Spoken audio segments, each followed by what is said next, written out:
Welcome to the Invincible Innovation Show, the podcast for changemakers.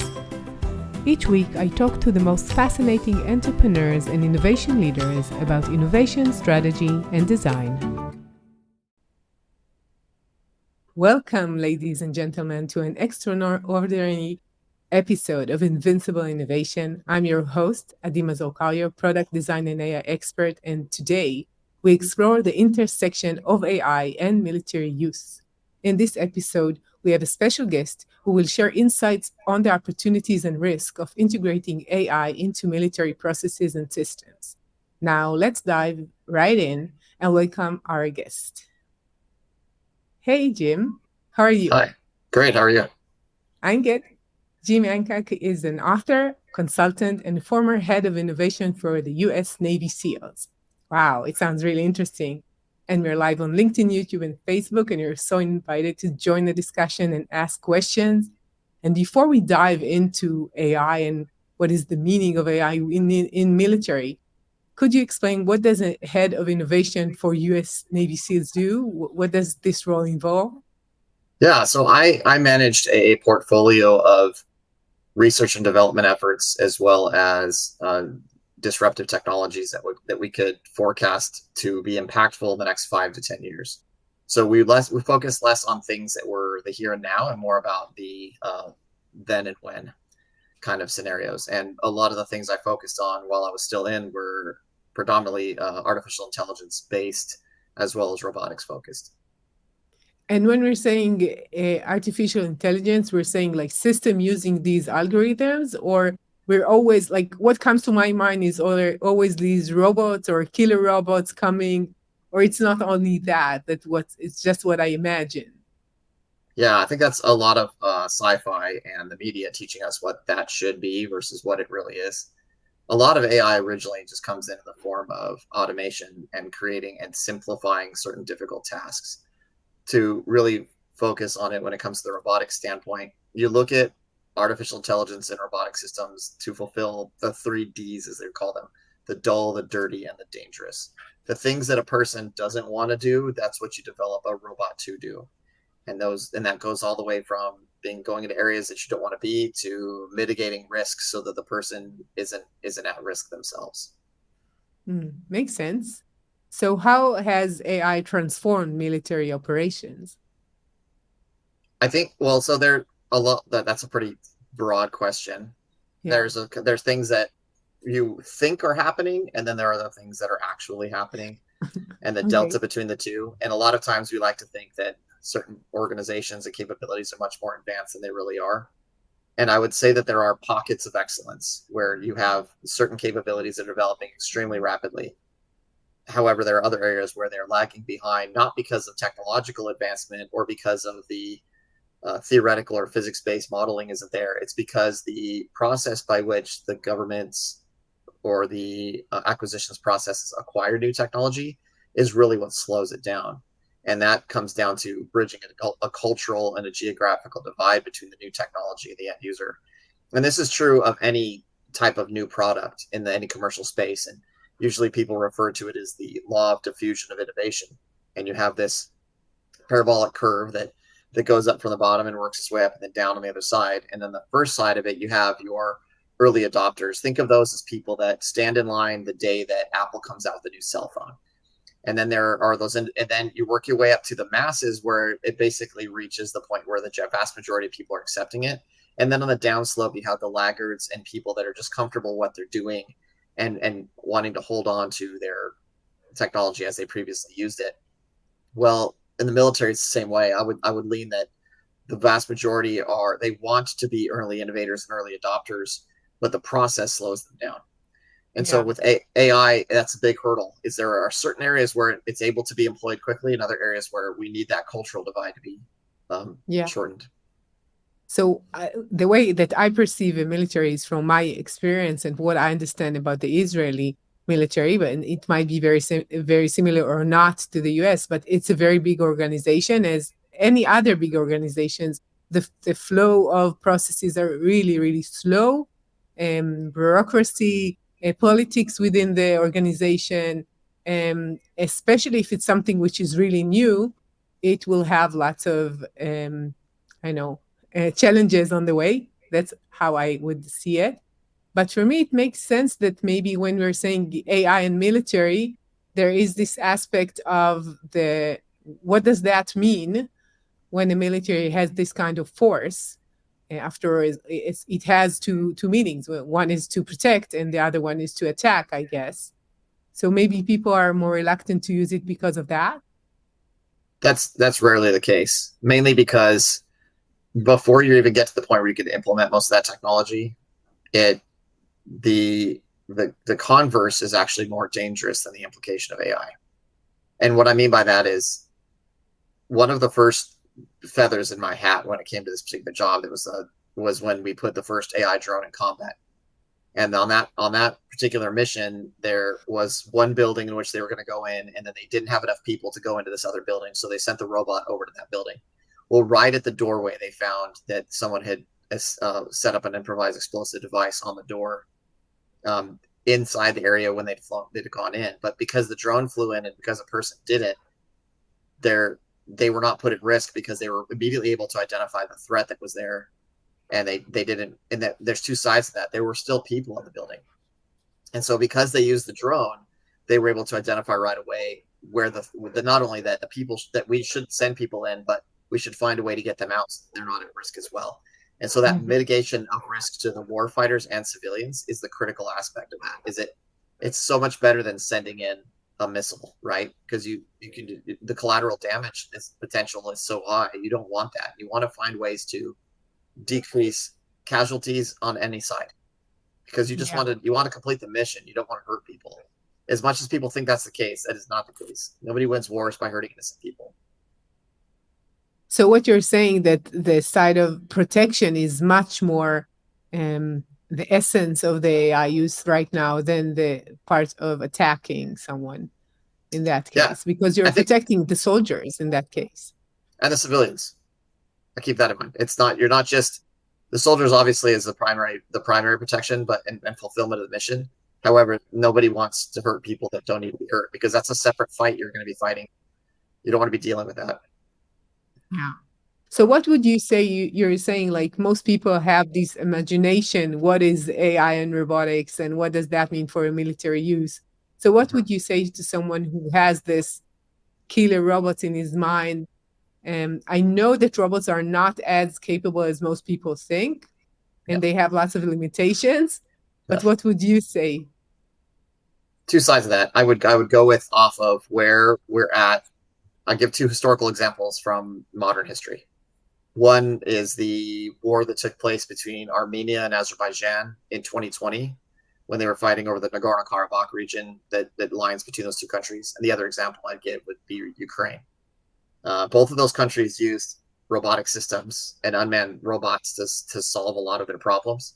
They're just not quite as advanced as people think. However, in the situation with Armenia and Azerbaijan, Azerbaijanis were preparing for 20 years to take back that land that they felt was taken from them by the Armenians after the Soviet Union collapsed. But the Azerbaijanis, unlike the Armenians, had allies in both Turkey and Israel. And so they were buying resources from both of those countries. Specifically from Turkey, they're buying their Bayraktar drones, which are the same drones the Ukrainians are using, which is kind of like a smaller version of a Predator drone like that America uses. And then they also were using Israeli loitering munitions, which are these little drones that can fly around, and then basically it's like a bomb that flies around in the air, and then you just send it on where one wants to hit it. Well, the Azerbaijanis were very intelligent in the way that they coordinated their usage of their Bayraktar and the Israeli drones that they had, whereas the Armenians only had legacy Russian and Soviet systems, which Azerbaijanis also had, because both those countries were also buying from Russia. And what you're seeing there isn't so much the application of the AI and the robotics in there, but more or less a new innovative way of employing diplomatic relations between regional allies and the implementation of that technology in a unique way. That sort of information, though, leads to the development of new what we call in the military TTPs, or tactics, techniques, and procedures. Those are all just ways in which the technology is employed. And that's really where the bulk of innovation is taking place. And that's where the robotic systems learn more efficient ways to operate, so that they decrease the number of interactions the human needs to have with the robot, which is really where the goal is. You don't want to have a system that requires a high cognitive load for the end user. We don't need the end user being overwhelmed with tasks and information and things they need to be doing. They want to be able to just send it off to do its job, not think about it, get the information from it when it's relevant, and then go about their business. And that goes for commercial and military or police, law enforcement applications as well. You put people at risk the more they are overwhelmed by the information that they're having to gather from these systems. And to be able to automate those steps and then give autonomy to it so it can make its own decisions, decreases that. It also makes things safer. As much as people want to default to Terminator movies and Skynet and all that kind of stuff, we're so far away from that on the robotics side when it comes to the robot's ability to understand its environment that it's less of a risk than we would think. But also at the same time, I wish it were more advanced because it would mitigate more risk. So what are the potential risks? You're saying that you don't have these, it's not as much as people think. What I guess there are risk and vulnerabilities associated with AI in military operations. And what is the meaning of that? And how can we mitigate it if there is any risk? It depends upon what the application is. And most of the time when we think of an autonomous drone or we think of robots that are able to make their own decisions, we assume they can perceive their environment at the same level that humans can, and then make decisions, high-functioning decisions, the same way a human can. And they can't. Yeah. There are too many what are referred to as abstraction layers. There are too many different contingencies built in place that need to be accounted for. Think of it this way. When our brains develop from the time that we're babies, we interact with the world through touch and through all of our senses. We grab things with our hands. We put things in our mouths. We look at things, and as we do that, our brains are creating a model, a statistical model of what to predict when we see and when we touch those things. As adults, we finally go into a room. We know what a particular material is supposed to feel like because we see wood. We know that wood's supposed to feel a certain way, the grains of the wood. We see paint on a wall. We know what that's supposed to smell like. These are all things that are built off of a model. But also, the ability for us to process those has taken place over millions of years of evolution as a sentient being. That's just how we develop. Robots are learning the same way, and they have to learn at different speeds and different levels. Now, they can go into synthetic environments, like think of like a video game made in Unreal Engine, like Call of Duty or something like that. Those games and those gaming engines are literally where robots learn. They take the same software that the robot runs on and they put it into those interfaces, and then they have it run a whole bunch of different missions, and then they learn from those missions. They optimize their performance, and then they load that software onto a drone and they have it fly its mission. Once again, though, the abstraction layers are limited. They can only do so many, and there's only so many contingencies that they can account for. And they have to build that into their matrix, their determination matrix, so that it can make better decisions. And so the more dynamic environments you throw at these robots, the poorer they're going to perform because they can only do so many things. Now, the more environments we put them in, the more they learn, the better they're going to be. That all depends upon the back-end infrastructure and how well the companies develop that. Most companies that develop drones nowadays, they build them, they send them out to the end user, but they never get any feedback. They never get any of the data that's being collected. None of that goes, with exception of one major commercial company. Most companies don't do that, but there's a reason why the United States no longer uses that commercial company. They're actually banned for government use. Because it's a regulatory thing, because you should not use this data? Because it's a Chinese company called DJI, which owns 75-80% of the market. But in order to create an account or to set up or buy your drone, you have to put in all your personal information and then have your data stored on their repositories that all exist in China. And then it's also a government subsidized company. So if it's a government subsidized company and the government has direct access to the data, it's the same problem that the US government and other governments are having with TikTok, is the data is being placed in a collective repository that can be accessed by a nation state. And that's a major privacy problem. Right. I guess that most armies would not share their data, which is the way that they do combat, what they gather, and what's the information that they have with external any kind of external companies. It doesn't matter if it's Chinese or not. And I guess that's why doesn't it needs to use maybe games, because information is not available for them really. Yeah, exactly. So there's everybody wants their data to be secure, and they want to know where their data is being stored. That's the bottom line. Doesn't matter what you're doing. Yeah. Everybody wants to that peace of mind. But not being given the full information or being told on the back end who has access to it is a major problem. Yeah, and after all, it gives you an advantage over your enemies if you know something. If they know what you know, it's not an advantage anymore, I guess. Also, another thing to keep in mind though is AI can only grow and enhance its capability with access to data. And it's not so much that the AI algorithm that makes it impactful. It's the amount of data that someone is able to access in order to optimize their performance. So if you are willingly feeding somebody else all of that data, and they can build their models more efficiently off of that data, you are handing them an advantage. Yeah. And that is the crutch of every single one of these issues with AI. Same thing that's going on right now with ChatGPT and the large language models is where are they getting the data from, and do they have the rights to that data? And Right. artists, for example, are very upset right now because people are using their techniques and their likeness to create new things in these AI databases without their consent. And so there's a lot of lawsuits in place right now. And the drawback of that, though, is let's say you go back and you remove all of those particular accesses, and you're not allowed to use the database is no longer allowed to use those models. The model becomes less efficient, and the AI is less powerful. Yeah. And so it eventually leads to something called model collapse, and that's where it goes into a feedback loop, and the model is creating data that itself has created, and then it's less efficient each time, and as time goes by, it degrades.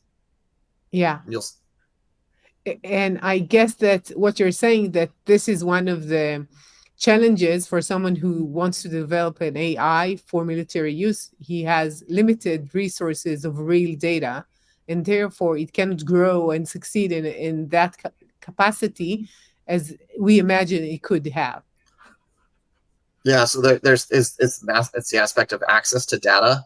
It's also an appropriate DevSecOps pipeline within the IT infrastructure that can support that data being moved appropriately, being stored in appropriate locations, and then the AI algorithms being able to pull from that information, and then individuals being able to annotate it as well. And that's the critical point. A lot of people don't realize that in order to have an AI model work well, you need someone to literally annotate that data. I'm not talking about a robot. I'm talking about a person. Let's say, for example, we were doing a computer vision facial recognition software off of the video you and I are using right now. I would want to be able to say, this is Jim, and then click on that face. Yep, every single image, and confirm that. Somebody physically needs to do that. And then eventually the model gets so good that it's just a confirmation process, and then it becomes statistically better than a human does. But in order to get there, you have to literally hire annotators to do that. Wow. And that's another part of the AI industry people don't realize, is there are literally people in buildings or at home just clicking images all day long. Yeah. And I guess that what we're saying, first we talked about the data, and the second thing is that when we're thinking about decision making, you would think, okay, should I drop the bomb or not? But decisions could be just, should I go straight or to the side? Is it a tree, or is it just a dark area in front of me? Or it's like, it's not the decisions that we always think about when we think about AI or robotics in military.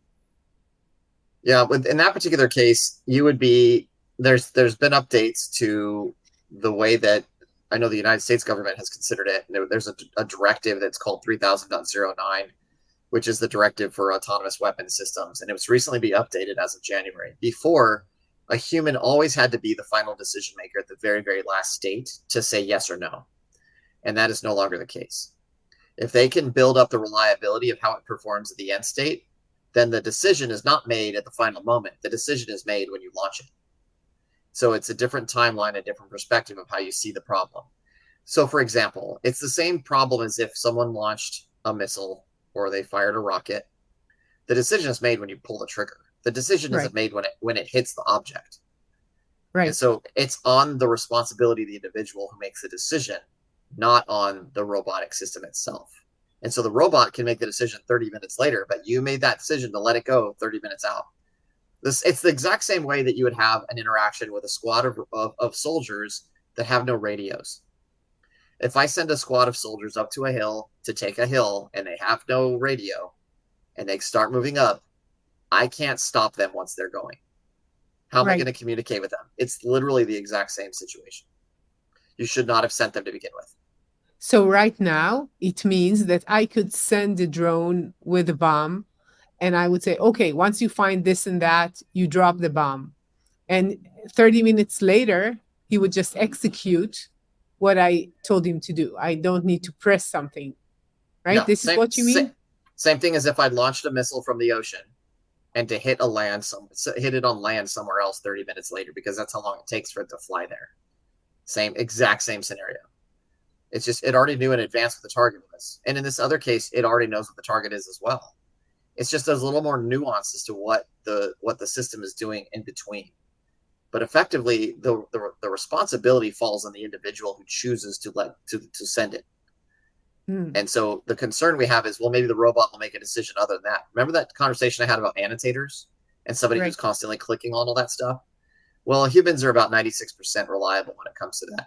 You wouldn't employ one of these systems unless it was way higher. I'm talking 97, 98%, meaning that it's going to make a better decision than a human will off of the information that it has.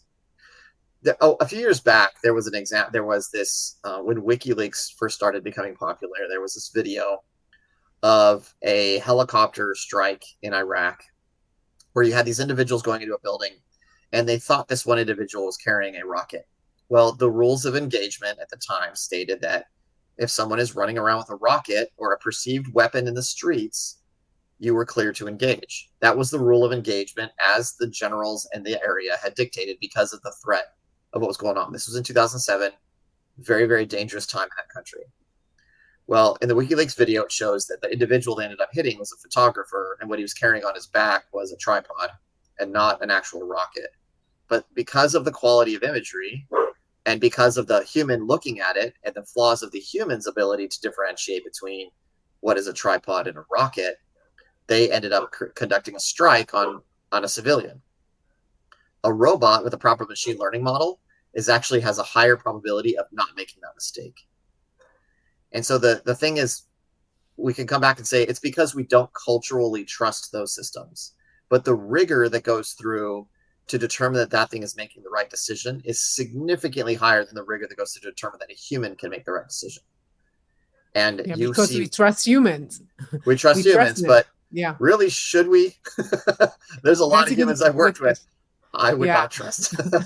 So it's the same with the autonomous cars, right? We do accidents all the time, as much as I know. But if an autonomous car would do an accident, it will be like, wow. It goes all over the news. Everybody's like, these things can't be trusted. And then that same day, 40 people get in a car accident, but none of them are on the news. Right? Yeah. So we're just used to humans making mistakes. We're not used to robots making mistakes. We're like, well, the scale's not there. What about when they start proliferating higher numbers? Well, actually, they'll have even less accidents because they'll get better. And it's just they need those numbers, and that's the thing that people don't realize is, once again, that conversation I had before about the development of your neocortex, the ability for you to create models, and the ability for you to adapt to an environment comes through time. We're expecting those things to evolve and adapt in minutes relative to humans doing it over centuries. And I'm not saying it's unfair, and I'm not saying boo-hoo for the robot. What I'm saying is that the robot eventually will get to a state where it's better than humans doing certain things. And that's not something to be afraid of. Once again, dull, dirty, and dangerous. These are things that we don't want to be doing anyway, right? And I mean, there is the joke that systems like Midjourney and ChatGPT are doing all the creative arts and things like that now. All the fun stuff. Humans out. They're doing all the fun stuff, and humans are doing the bad stuff. But that's just how the people are using the tools. And if you use the tool effectively, it simplifies your daily life. But you still have to be good at your job.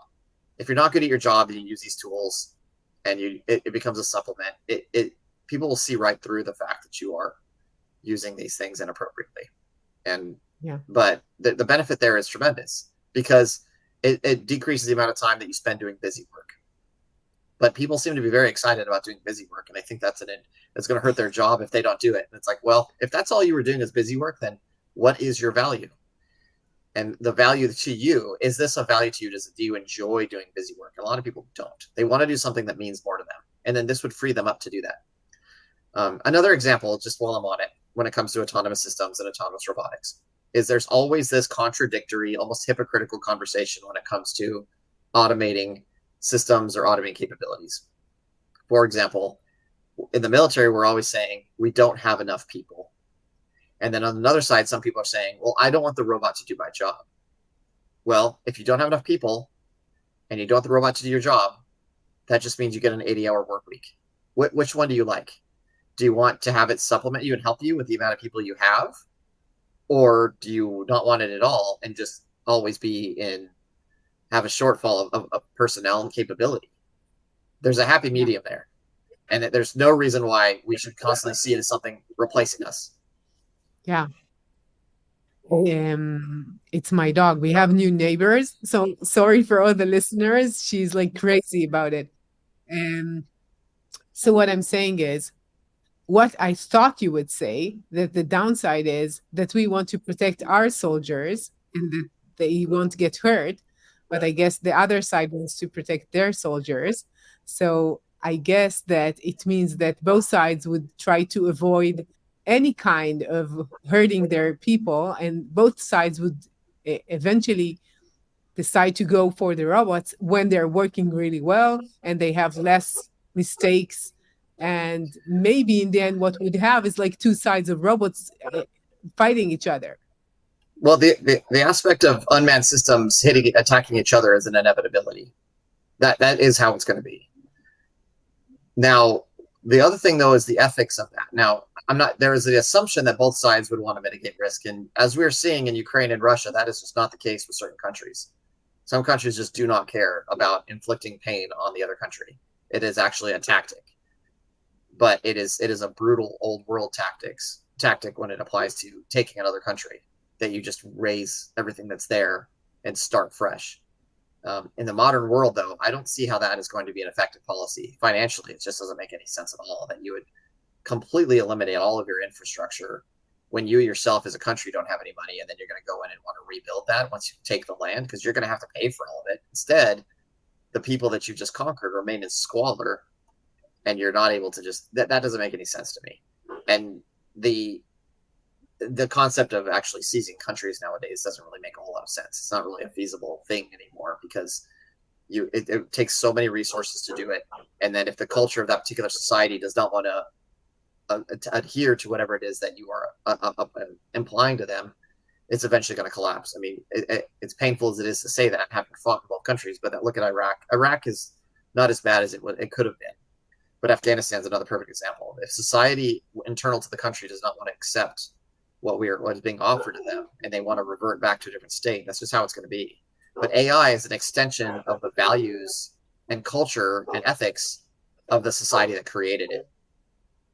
Mm-hmm. And that's an important thing to keep in mind, is if you have proper mores and values built in, and equitable and ethical decision-making processes as you create it, you're going to come up with better results.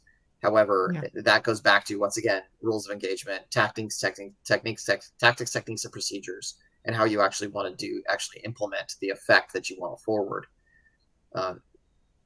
What you'll see, though, is really in AI is, like I said, an extension of the culture of the country that is implementing it. Yeah. So we have Yasha from LinkedIn, Yasha Harari, saying better bots than body bags, 100%. So he told, thanks, Yasha, for what you're saying. And I think it really makes sense when you think about it.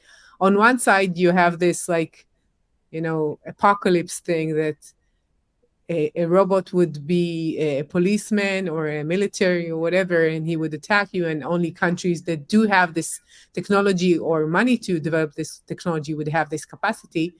And on the other side, you're saying, okay, is it better for us to have humans doing that instead?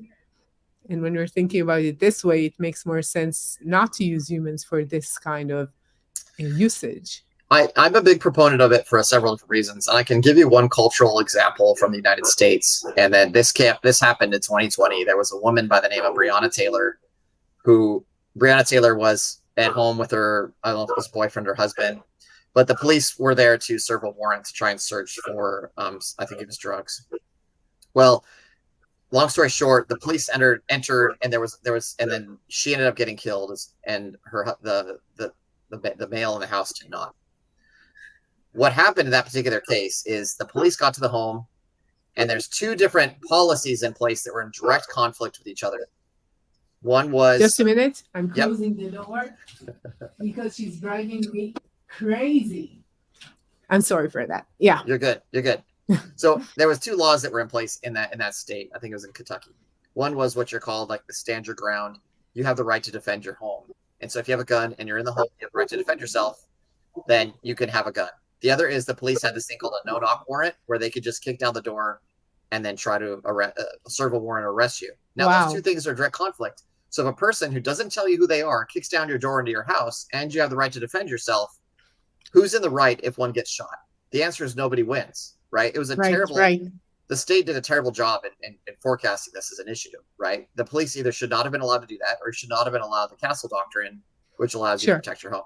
Now, imagine this scenario. Instead of the police running up, kicking down the door without saying anything, and then them waking up, imagine if they knocked on the door, nobody came to the door, and then when they opened it, they sent a drone inside.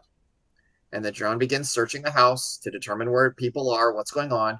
And the police officers offset themselves by about 100 yards, and they are behind a vehicle, protected somewhere. And then the drone goes in and gets a good visual of what's going on. And so then there's the concern of like, well, what if they're destroying evidence? Or what if all these things are happening? It's telegraphing you're entering. Well, no matter what happens, if you're in a law enforcement scenario in the United States, they're going to know you're going to be there within moments anyway. And yes, you have certain cases in which they might destroy evidence or something, but in reality, they can only do so much. But if you literally send a camera in there and it's filming them doing things, the concern isn't there. So now if they attack anything, they're attacking a robot. That's fine. You can knock the robot down all day long. It's better that you destroy the robot than the law enforcement personnel or the innocent civilians get hurt. And I'm so much happier if you have something that goes in between the two people, almost like a mediator, and you interact with the robot rather than the emotions of the people. And you're going to have a much better result because of it. Another example is that they did a big study where this guy was going around to talk to the police forces that might have some kind of cultural bias or racial bias. And he was teaching them about how they shouldn't have these biases, the reasons why.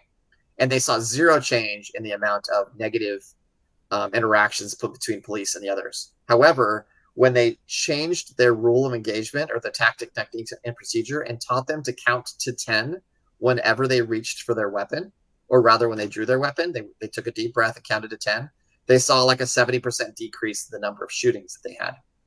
And it was less about, and the individual that did the study, he said, it was less about saving their soul and more about mitigating risk to people. And the robots can do the same thing by allowing you to take a moment, to take a breath, to gain situational awareness, to determine whether or not something actually is a legitimate threat. And if it is, they can't hit you anyway because you're nowhere close to them. And if the robot gets taken out, absolutely fine. So I'm a big proponent of this.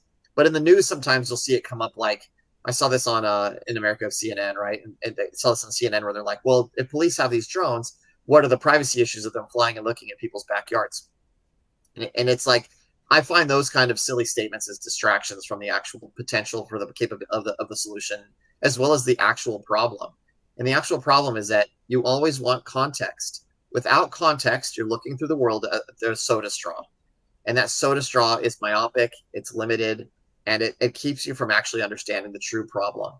And the same thing with like body cams on police officers. You're only seeing what they're seeing immediately in front of them. You're not seeing the whole context. And when you can see the whole context, you can make better decisions. You can take a breath. And this is what we do in the military. We don't rush into situations. We gather intelligence first so we can make the best decision possible so that we can minimize the threat. And this is all about keeping things from devolving into something very, very negative and much worse than what you initially intended. And that comes down to being able to use these robots to their advantage. Yeah. I think that like 2 or 3 years ago, I went to a conference where they had Boston Dynamics, these like dogs that are walking, and they had this video of them dancing, and everybody was like, "Yeah, they're so cool," but it's really frightening just to think about them. And the two scientists came to the stage, and they said that nobody saw how many times that they made mistakes or they danced really like they fell while dancing, and they just saw the last perfect solution or perfect dance in the end. And they're always laughing when they're thinking about it, because in most cases people don't know all the limitations that these like robots have, and they just see the dance or the video in the end, and it looks like, wow, it's going to be really, really powerful. We love to anthropomorphize robots. We love to think that they are just like humans and they can make the same decisions as humans, and that is just not the case. Once I said, too many abstraction layers. And there was one video that Boston Dynamics made of a whole bunch of different robots dancing and all this stuff. That took 18 months. Wow. 18 months. Yeah, they say it took a lack of time. And yeah. they said that they laughed all the time, because each time the robot fell, they said, okay, humanity is doomed. And then they fell again and fell again, right? Mm-hmm. And it's not as people think. It'll eventually get to the point where it can do lots of things. But just because, so the problem is, so for example, when you're combining abstraction layers, that's when it starts becoming very interesting. However, we're just not really at a state where we could do that really, really well. So for some people, tried using ChatGPT and large language models to give word-based direction to a robot to implement certain actions. But any robot has to be able to do, really it's 4 things, but I like to simplify it and say 3 things. So it needs to be able to see, it needs to be able to think, and it needs to be able to act. The more advanced way of saying see, think, and act is it needs to be able to perceive its environment. So it needs sensors that allows it to see what's going on around it, whether that be LiDAR or radar or electro-optical cameras or infrared cameras, whatever it is. It needs to be able to see its environment.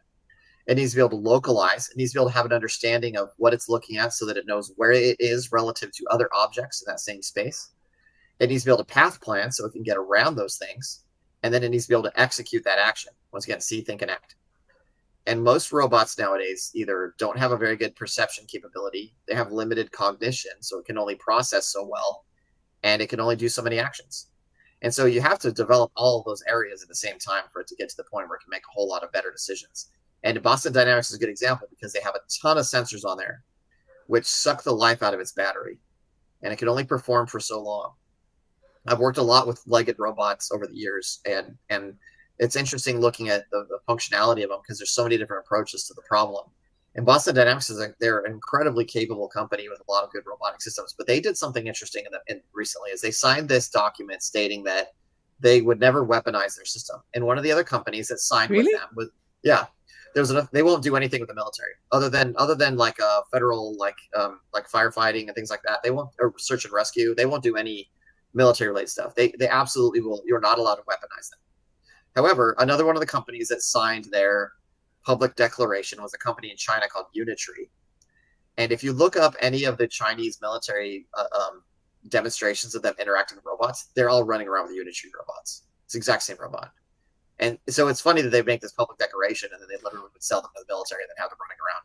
And then there was a picture of a Russian event where they had a rocket on the back of it. And they put a bunch of it was like a bunch of cloth kind of stuff on the legs of the robots. It's on my Instagram. I have a video of it. And it's totally a Unitree robot. It's absolutely what it is. And it's just funny because it's farcical that they would do that. Whereas another company in the United States called Ghost Robotics, they're just like, look, a robot does this. We are not going to sell it to you with that on there. If you choose to implement that, put it on there, that's your choice.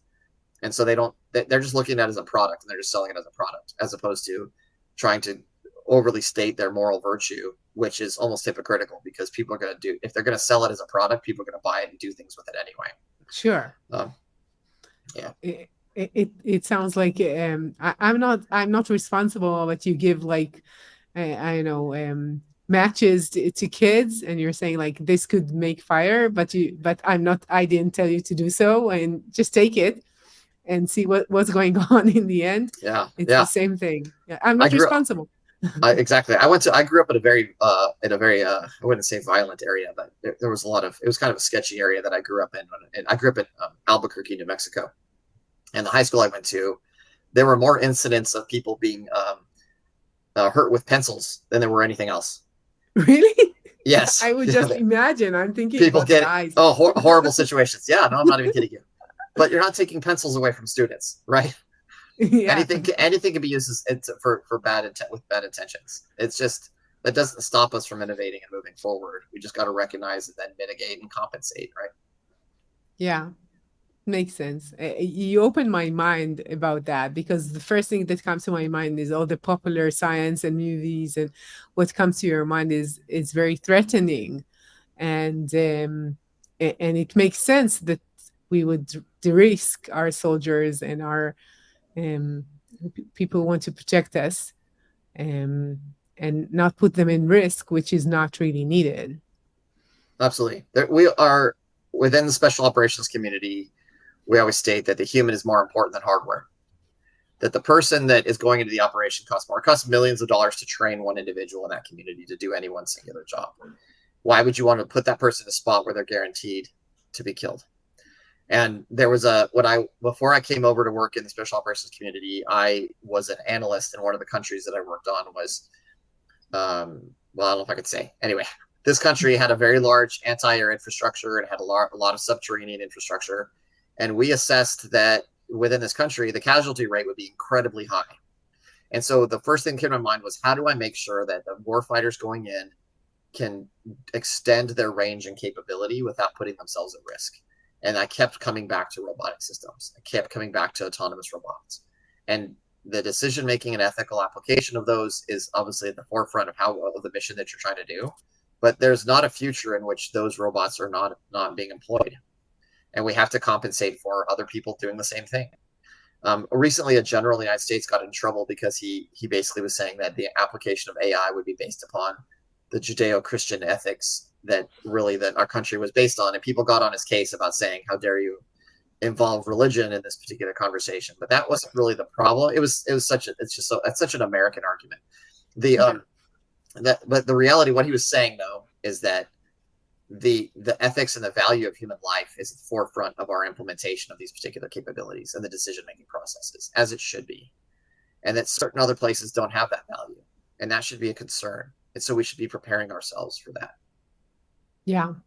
Yeah, I understand the connection between the ethics or the culture of a society and the decision they do in the military. So it really makes sense to take that into consideration.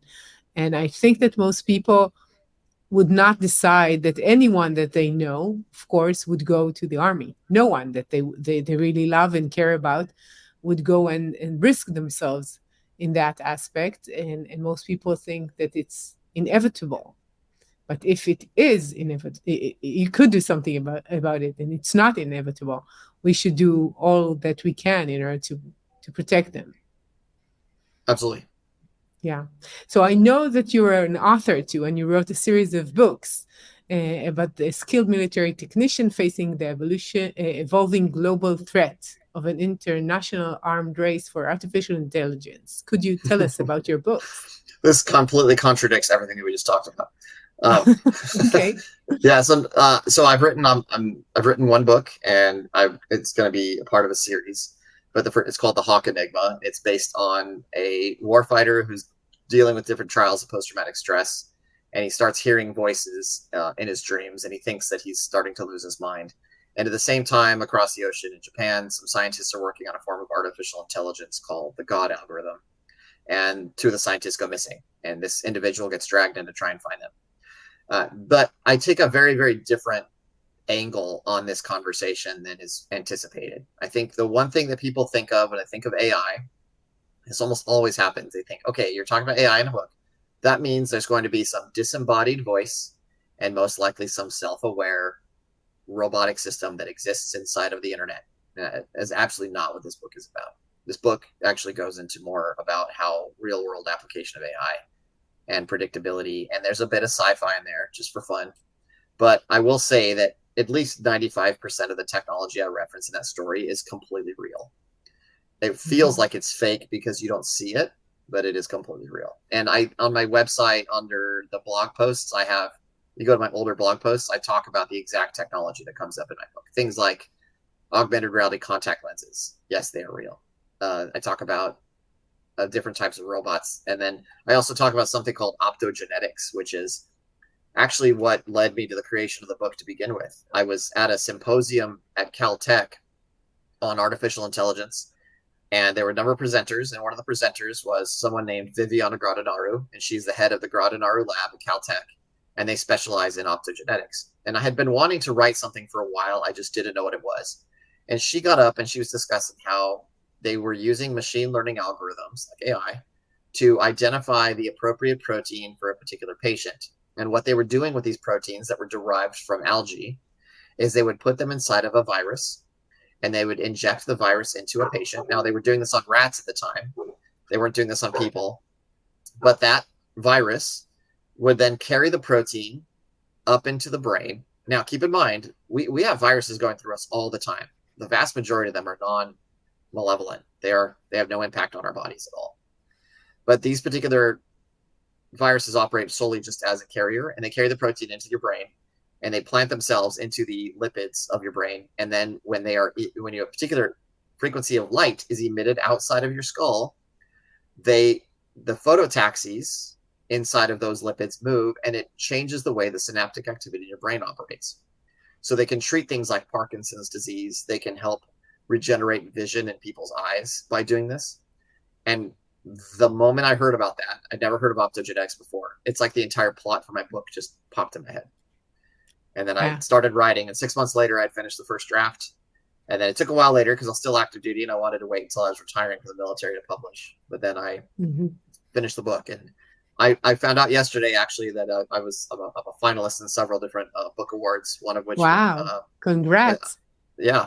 So I'm very excited. Wow. I should read it. I have to admit that I didn't do it yet, but I should do it.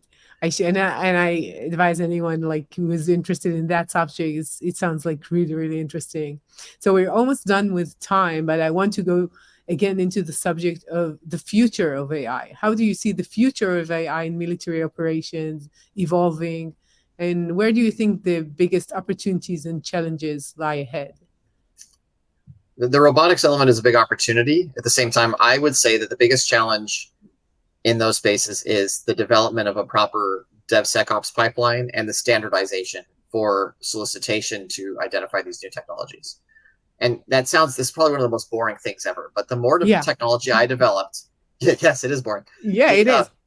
The standards aspect is critical, because what ends up happening is if the government will put out a solicitation saying it wants to buy a particular technology, what it's not telling you is that in order for them to employ that technology, you need something like an application programming interface, an API, or an SDK, standard developers kit, so that you can take one widget and connect it with another widget, and you don't have to pay for it on the back end.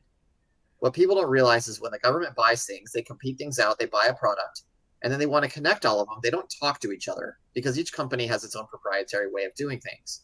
Well, before they buy it, the government should be soliciting and telling the people how they want them to connect and what standard they want them to build towards, so that they can connect things on the back end so it doesn't cause risk. In the future, I see the government trying to fix those problems to dramatically accelerate the speed with which things can be employed. And then when it comes to large language models, I just see it culturally as shifting towards using AI and trusting AI to help us make better decisions, but realizing of the limitations with those things and not losing it as a crutch for what we're trying to accomplish, but rather an enhancer. And as we go along, not just in things like large language models, but any form of artificial intelligence, that cultural and geographical divide will be shortened, and it's going to open up a tremendous number of opportunities for the defense and commercial spaces within these technologies. However, it's also going to force us from a policy and a political standpoint to confront the implications of long-term application, and specifically the adverse effects of creating open source artificial intelligence, which I think is the biggest issue. You should not create something that's incredibly powerful and then just hand it to anybody to use however they want. You should definitely limit. So there's a difference in the United States. You have the Google approach, and then you have the ChatGPT, OpenAI approach. Microsoft. Microsoft. Yeah. Right. So those approaches are originally, before Microsoft did the full purchase of all of that, the OpenAI's approach was, I'm just going to make it available. Here's an API, hook it up. but then there were ways to get around any of their limitations they put in place so that people could do nefarious and bad things with information they could gather. Google said you can use it for this application specifically when it supports your email. You can do this, and it only allows several different steps beyond that, because they're like, we don't know what decisions it'll make beyond that. And if we don't know, then why would we give that to the public? And those are the kind of things that need to be addressed at both a political and policy level, as well as a corporate level, so that we limit that. The scary version of the future is that we just continue to post these things openly for anyone to manipulate. The better version is we recognize the limitations of what we do and do not want it to do, and then we build policy around that, and then we are much safer because of it. So you're for the regulations and all the laws, and I know all the head of companies dealing with AI, the biggest companies, went to, I think, Biden, if I'm not mistaken, and they had like signed, I don't know exactly, like a law or a regulation saying that this is the limitations of the use. So yeah. One of the big ones is a lot of neural networks operate as kind of a black box, and people don't know what they're really doing and how they. Because like I said, they create models, and the models are based on statistics. And the statistical application really uses how much it weighs and weighs certain things versus others. It really comes down to that. Why do they prioritize one decision over another when it makes that decision? Inside the neural network, a lot of these people that are employing these technologies, they don't know why it makes those decisions. And that's the problem. The regulation, in my opinion, should be more on, if you don't understand what your technology can really do and why it's making those decisions, it should not be publicly available. And that you can say that's going to hold things back, but why would you want something like that completely just out in the open if you don't know what decision it's making? I can give a whole bunch of different examples, but we're out of time, of why that would not be what you'd want to do. And I'm not a proponent of big government. I'm not a big proponent of the government constantly stepping into and limiting people's innovative opportunities. However, when it comes to something powerful, we do that. We come in and we say, this is the only application that we will allow at this time, and we want it to be understood because we don't want it to have adverse effects on our society. And that's ultimately what they need to be educated on. I think the European Union is doing a better job than the United States, for example, but there's still a long way to go. Yeah. And I think that most people, when they think about AI, they think about, their work, so the future of work. And afterwards, they would think about robots and the military and protecting themselves and the police using robots, so forth. But the first thing that they would think about is the implications for the workforce. Would it take my job? That's like the first thing that comes to my mind. And I think that when they're talking about it, the main thing that they're talking about is like looking at it as a GDPR for AI. Like, where do you protect the data? How do you get the data? Do you have the rights for the data? And so forth, and less about the implications for society as I see it. Yeah, well, that's all those levels. Where are they getting data? Just like you said, are we pulling it from people's licensed information? A lot of times these databases, they don't know. There's the problem. If you don't know where your data is actually coming from, then why are you putting it out in the public? That's a huge liability. Right. Okay, last question would be, what's your number one tip for AI entrepreneurs to become smart at, so this initial phase right now is about learning prompt engineering, just learning how to take advantage of those tools. However, in the future, prompt engineering, probably in about 5 years, is going to be less of the thing that everybody should be focusing on, because the prompts are going to become more advanced, and they're going to need to know less than them. However, to be smart at it, it's okay to start playing with tools, start looking at ways you can and do it. However, at the same time, recognize that you can't be good with AI unless you're good at your job to begin with. And so You can't become a good writer by using AI to supplement any creative writing capability. You got to practice writing, for example. Yeah, makes sense. Okay, I want to thank you for your time. It's been a pleasure and really insightful talk. So thank you, Jim. Thank you. Yeah, and I want to apologize for my dog. Next time she will not be here. Yeah, she wants to be interviewed. I think that's the problem. So she has lots to say, but I don't know right now, right? So I'm sorry for that, and I really hope that people would listen till the end. It was really, really interesting. So thank you for your time. It's been a pleasure talking to you, and to all of you change makers out there, Thank you for joining us. And if you found this episode valuable and insightful, you're invited to share it. And I'll see you next week with another innovative, insightful talk. See ya. Yay. I'm Mazor, Kario, and you've been listening to the Invincible Innovation Podcast. Make sure to visit our website, invincibleinnovation.com, where you can learn more about our programs and my book, Innovating Through Chaos. I'll be waiting for you next week in our next episode. Thank you for listening.